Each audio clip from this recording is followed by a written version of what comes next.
பசி இருக்கும். தேடல் என்பது உள்ளவரை வாழ்வில் ருசி இருக்கும்.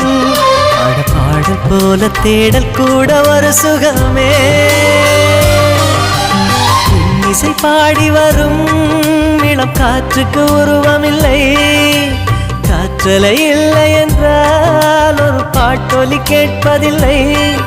ஒரு கானம் வருகையில் உள்ளம் கொள்ளை போகுதே. ஆனால் காற்றின் முகவரி கண்கள் அறிவதில்லையே. இந்த வாழ்க்கையே ஒரு தேடல் தான். அதை தேடி தேடி தேடும் மனது தொலைகிறதே.